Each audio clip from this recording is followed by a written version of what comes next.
Hello, listeners. I'm Layla. Welcome to Third Culture Therapy, a podcast that explores the ways culture and heritage impact our mental and emotional well-being. On today's episode, I'm joined by Nyree Abrahamian, a writer, producer, and educator who explores identity, belonging, and collective healing through storytelling.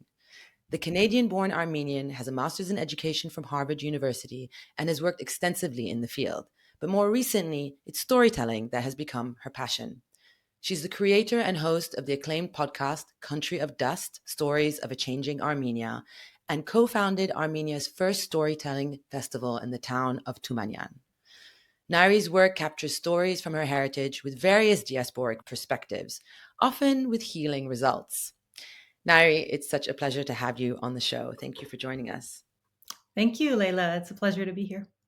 Can you tell our listeners a bit more about your life and the sort of more complex dynamics, the relationship that you have with Armenia, having grown up in the diaspora in Canada, but now living there? So both of my parents are Armenian, but my dad was born in Syria and grew up in Lebanon.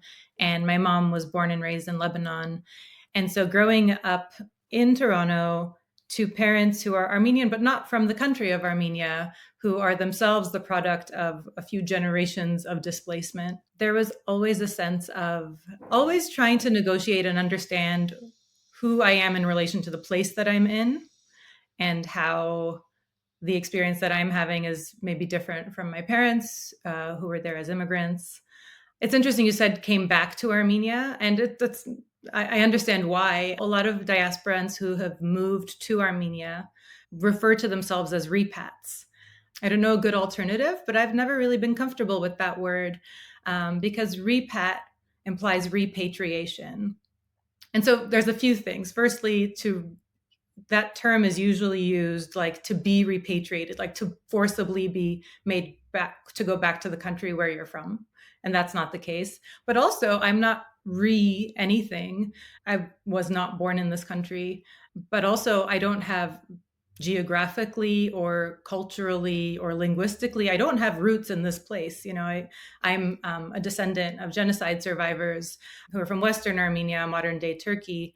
And so I came to this place definitely out of a search for kinship and belonging, but also being very aware that so much of this place is foreign to me, and being accepting of that and leaning into that. And it's a constant paradox of both having instances throughout my day where I just feel a sense of connection through our shared Armenian heritage, but also moments that are where even after, decades of living here, I just feel alien, and I think there's a lot of beauty in that, in being like, yes, it's a place that is home. And I think that through line comes into, I definitely brought that into the classroom and into like my educational program development work, but it definitely informs the way I tell stories because I'm constantly in this mode of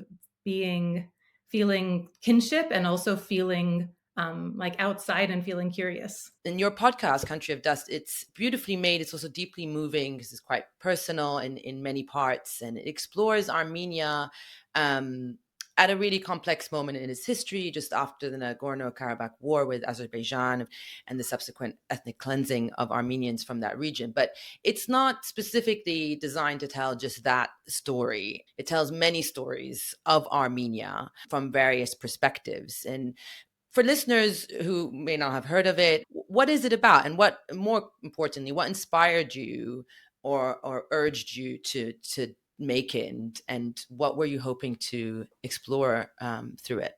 The impetus for the podcast was the Nagorno-Karabakh War in 2020 and its aftermath.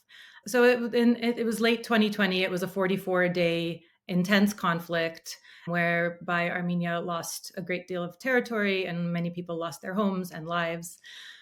But it wasn't just those 44 days. It was, years afterwards of this very tentative peace and uncertainty. And then which culminated in the total ethnic cleansing of the Armenians of the region in 2023.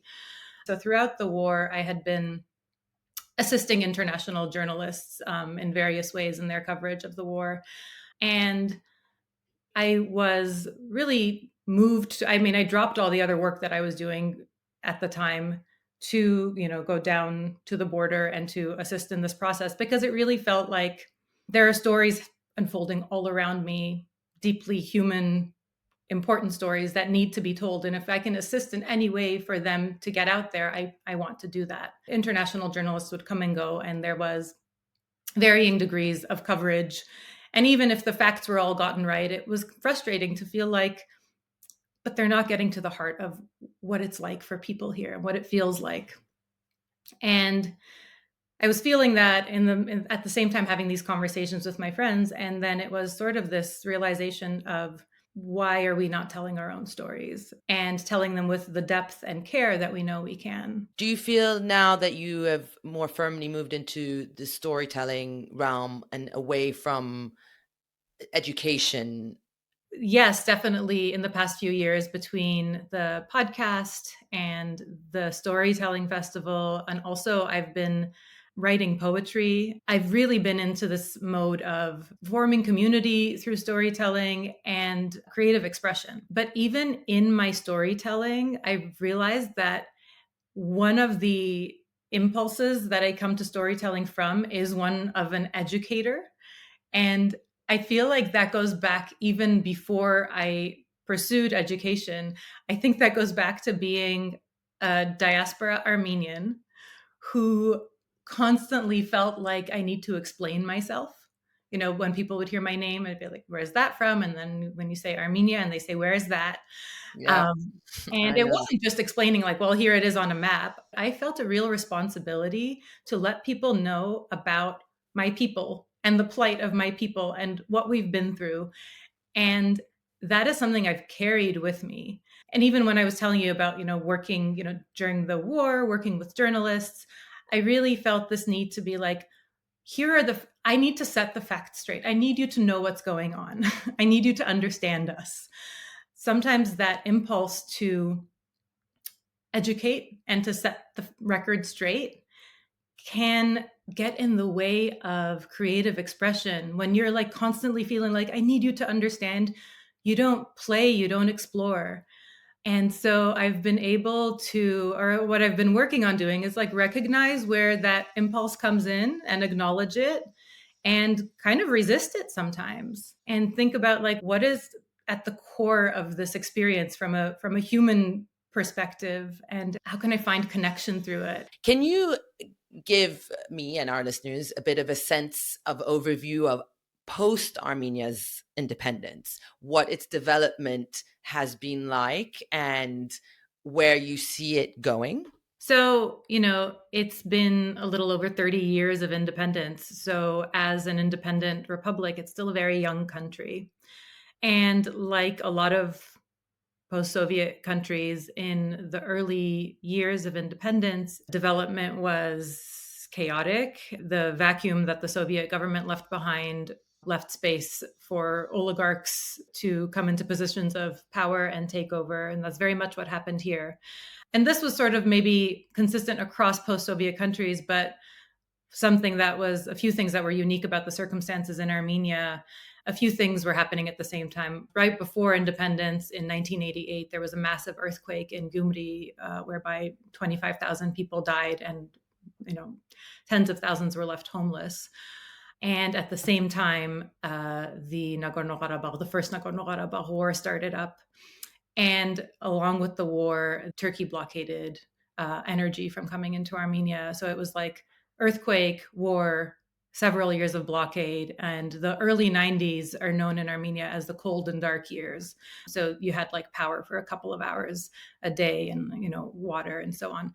And so it came out of this very, very dark beginning into like very rapid development in the 2000s and onwards. Armenia is a really dynamic place now, despite, especially over the past 5 years, war and losing Artsakh. Artsakh is the Armenian name for Nagorno-Karabakh.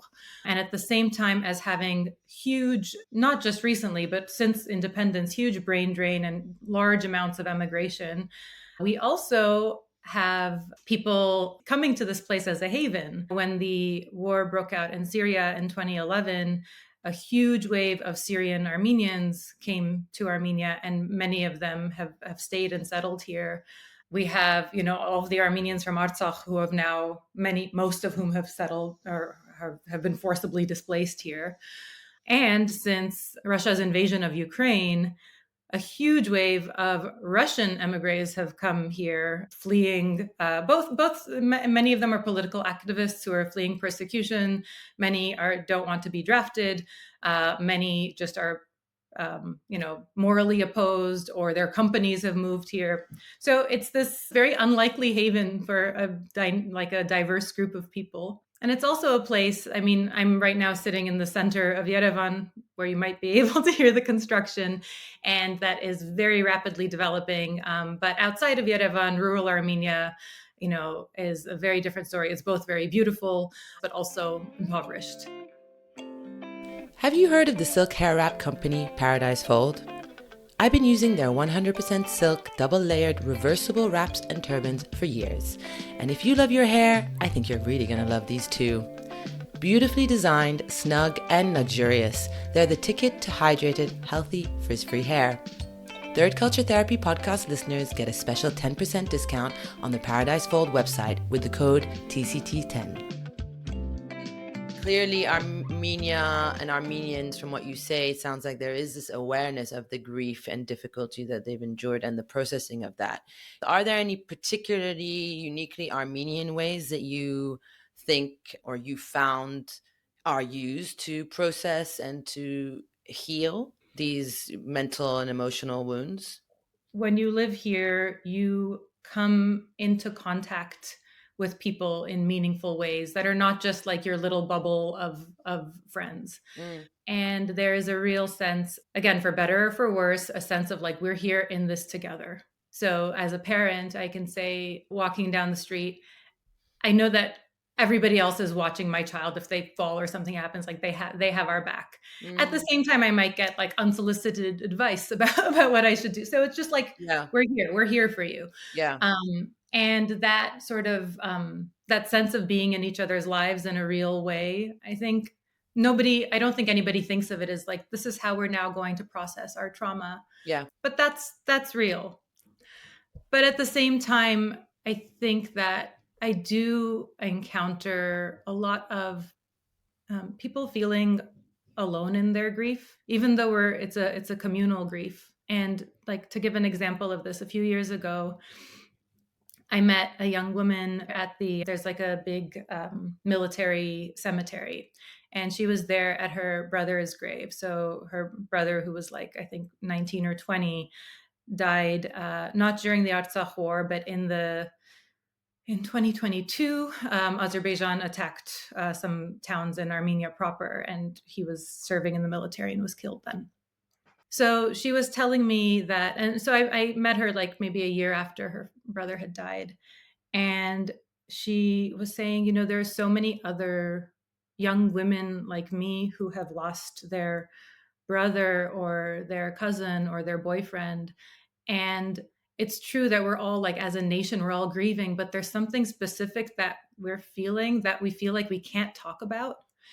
And she speaks English. And so she was telling me she's been reading books and listening to podcasts about grief.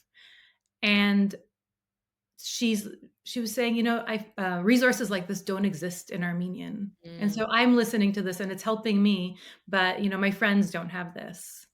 And so I think, as someone who has a foot in both worlds, I think there are aspects of the research that has gone into trauma, maybe in the West, like I wish some aspects of that could be integrated more into our culture here. Did you see for yourself when you started the podcast that storytelling was a way to process and heal in the way that you have come to say it is? For me, there was like, coupled with grief was a sense of curiosity. This was my first time experiencing war happening around me and on my own skin in this way. And the experience of it being like very communal in a way that how it like joins people together. And then in the aftermath of it, how it was like there was almost like a nostalgia for that sense of unity and that sense of common purpose. It was this completely new experience that I wanted to understand better for myself, but also understand better like what everyone around me is living through. And at the same time, there was the impulse that I was telling you about before of we need to tell people what's going on here. And we think like, Mm, who would be a good person to tell that story? mm, Who is both like really in it, can tell it in a way that's captivating, can really is like, can be vulnerable. And that can take a few tries. And sometimes it'll feel like, the story is there, but for whatever reason, the person that we're talking to just doesn't feel comfortable enough to really go there, and we respect that. We have one episode in our first season where we talk to this one young man named Ashot over the course. I mean, the episode's only half an hour long, but we talked to him I think 4 times over the course of a year. And this was in this sort of in between period after the war, but before the total ethnic cleansing of Artsakh, where there were still some Armenians living there. Then, over a period of almost a year, Azerbaijan imposed a blockade whereby people couldn't travel in and out, but also goods and services couldn't. And you could hear the change in his voice as it went on and as things got more dire. And as a person and as a friend to him, I was very aware of what's the point of this? Is it going to hurt to talk about this? Like talking about what do you think of for the future? What happens if you leave? Are you afraid you won't be able to come back? What's going to happen to your family? These kinds of questions. And I often found that, and I say I, and it's me and my two co-producers who we generally go into interviews together. There were often moments where we would hesitate to ask a question because it feels like it might be too much, but we would feel that the person we're talking to wants to go there. The people that we featured on the show have shared with us how both the experience of having that conversation, but also then having that episode out and having their friends listen to it, how that's helping them process. mm.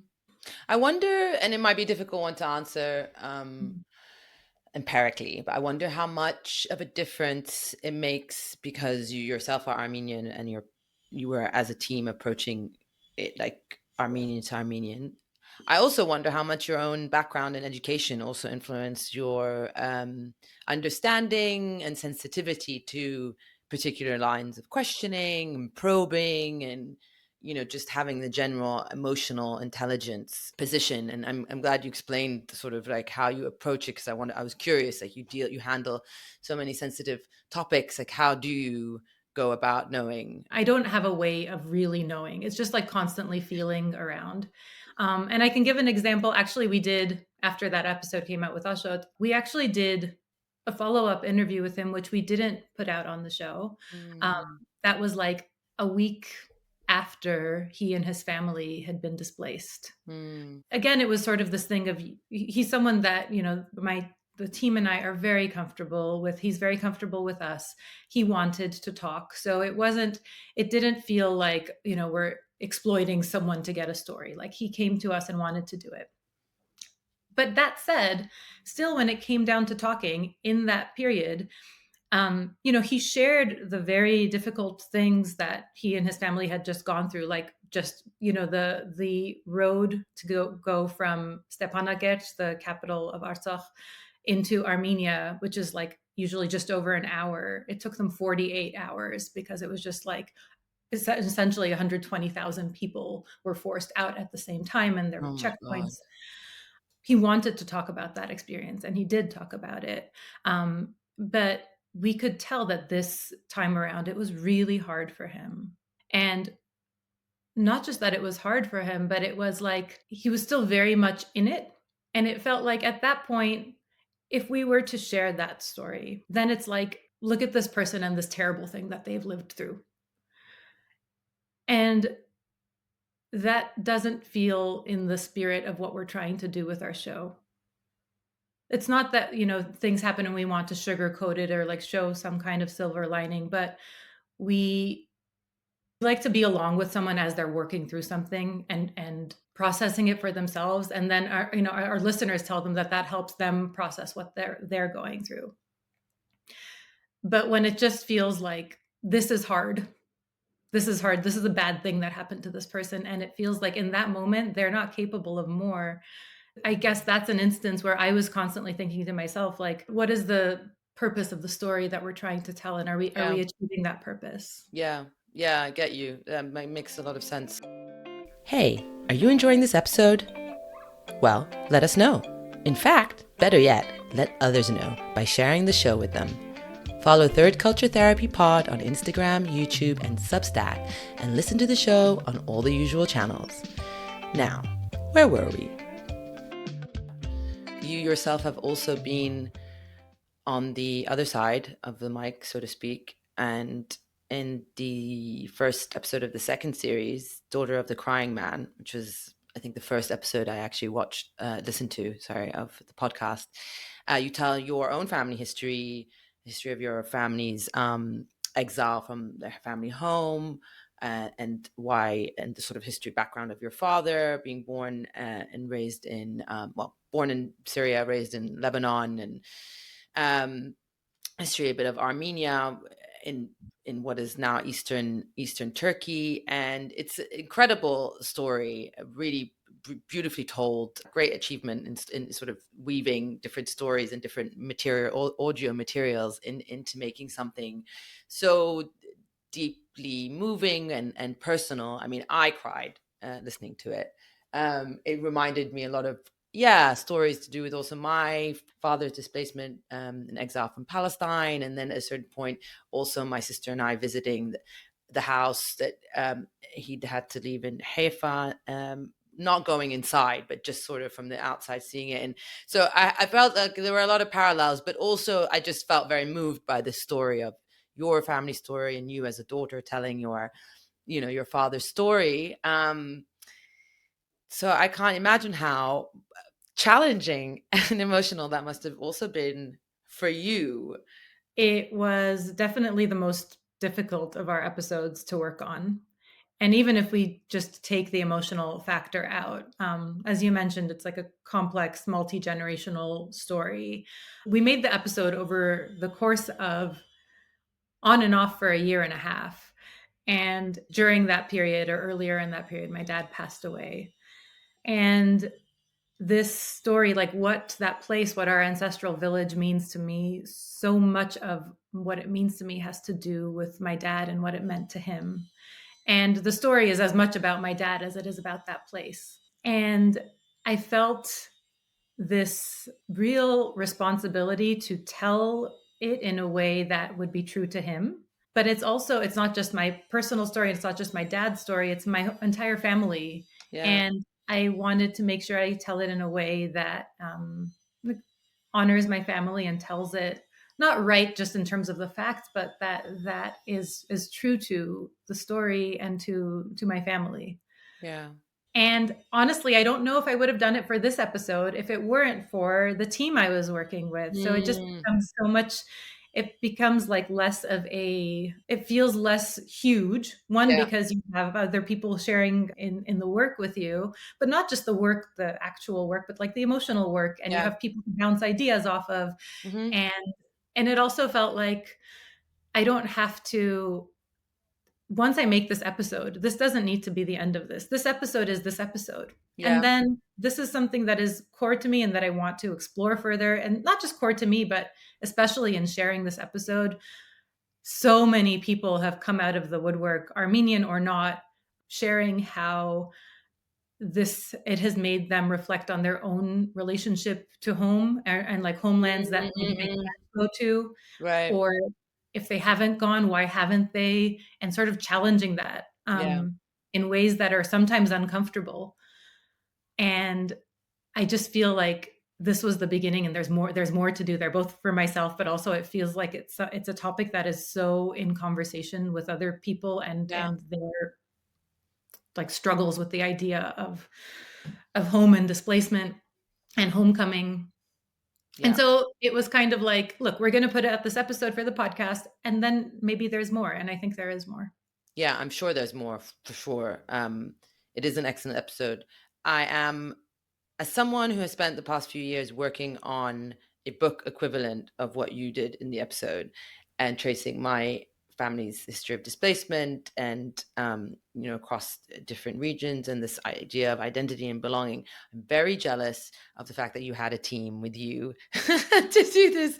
And it's a really good point that you raised when you said about doing it with others, and when you say, I was thinking about like, oh yeah, that would have been nice to have like someone with me as I'm like reading through all the documents, like opening the boxes, like trying to make sense of this and that. But it is very emotionally taxing, not just that episode, but all of the episodes and the work that you do on Country of Dust.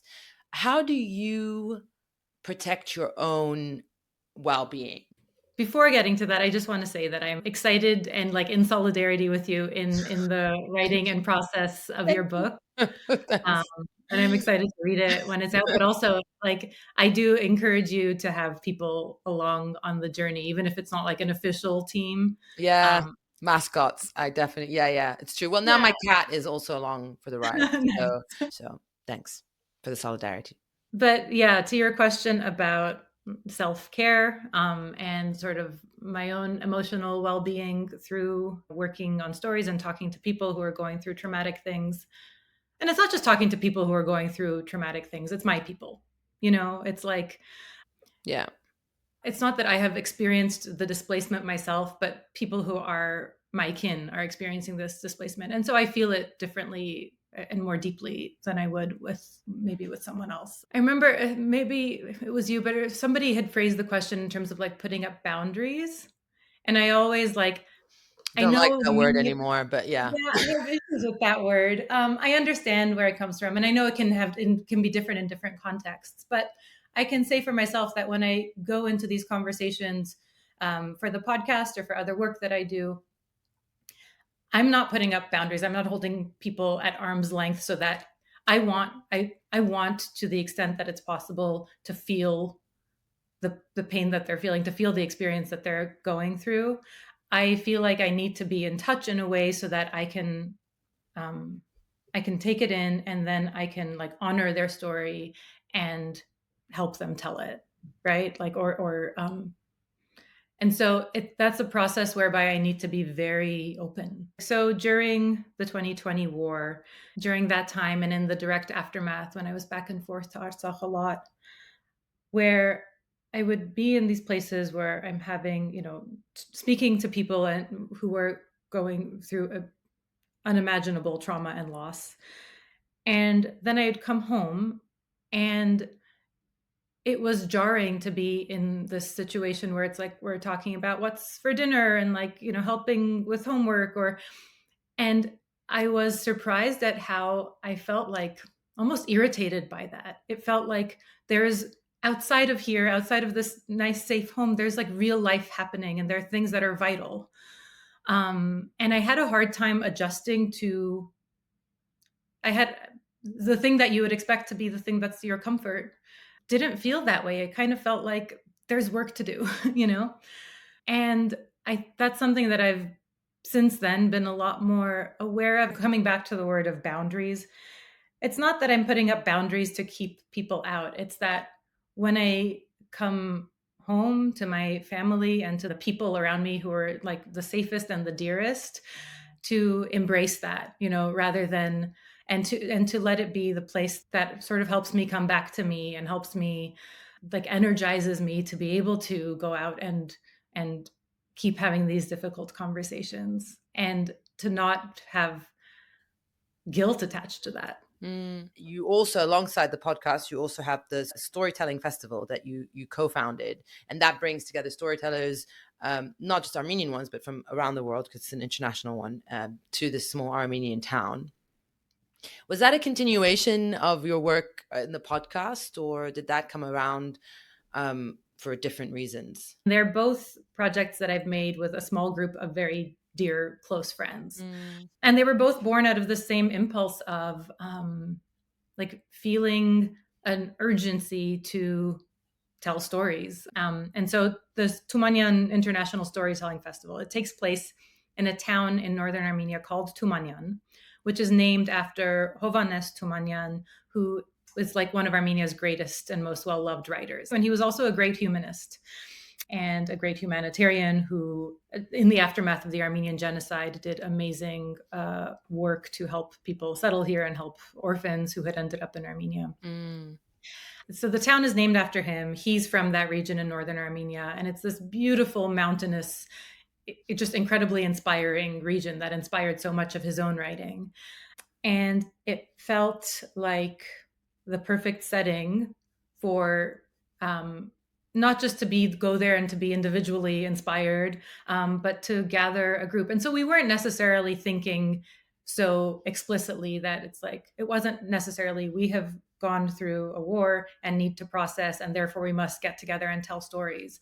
It was just, it started as a few friends saying, one of whom is very involved in the town and its development, why don't we get a bigger group of friends together here? And, it started as like more of an idea of like light a campfire and tell stories. And it grew and grew and grew into something that, without us knowing, without us being necessarily, and we were intentional about it, but we weren't intentional from this perspective. And then what started coming out in people's performances and what they brought to the festival were stories of processing this very recent moment in Armenian history and the sense of like what's coming in the future.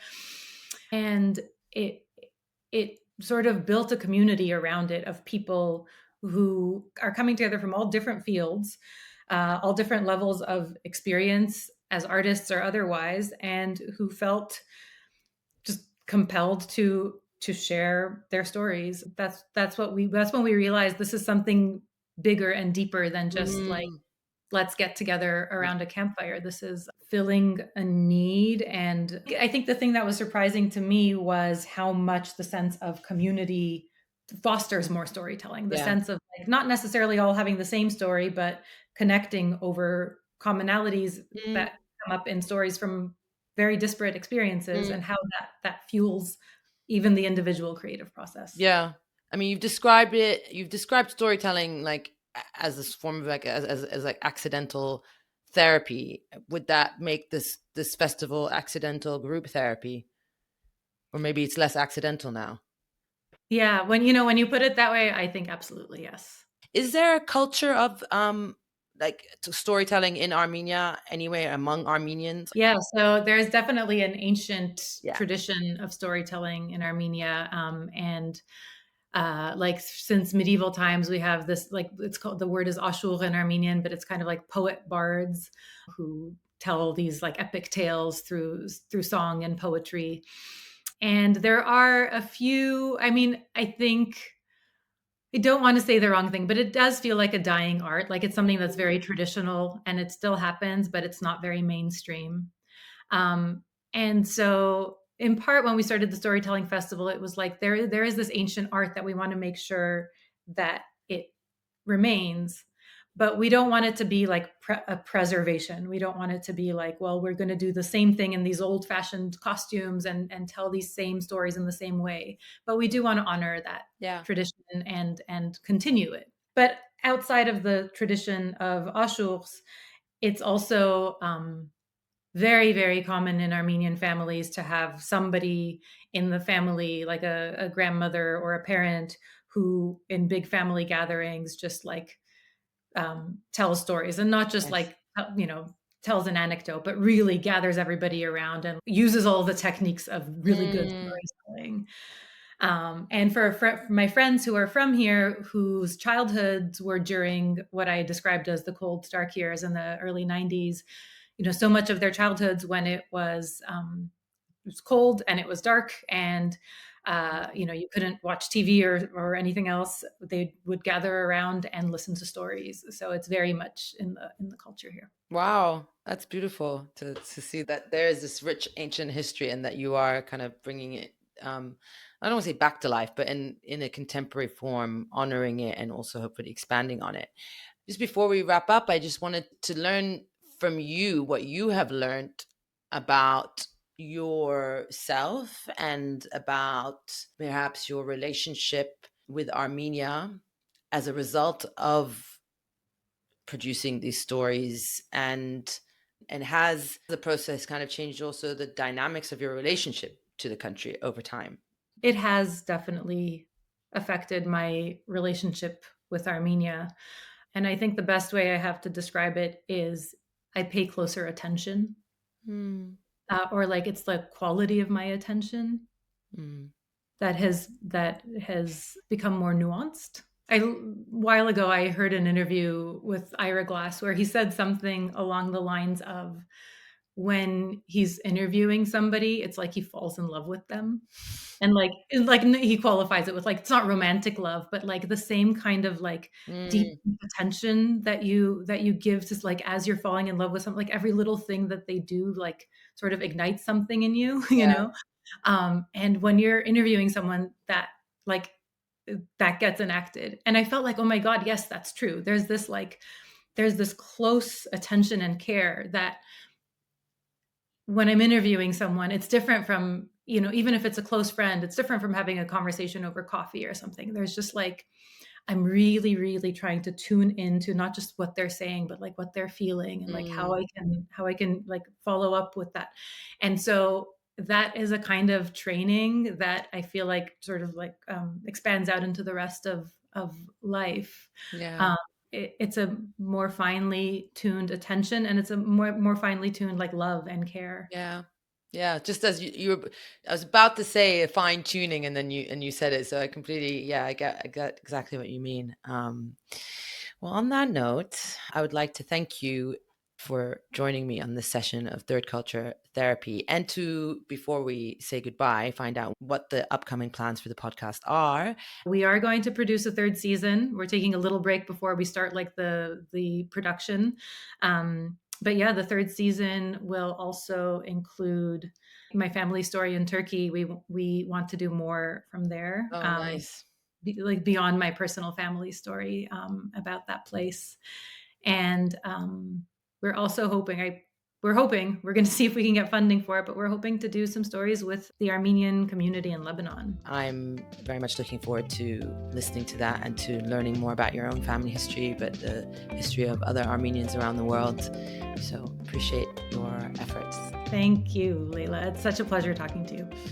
I would love it if you would like, follow, and review this episode. And please share it far and wide with friends, family, colleagues, the lot. Every little click from you helps elevate this podcast, allowing me to carry on producing great content for you.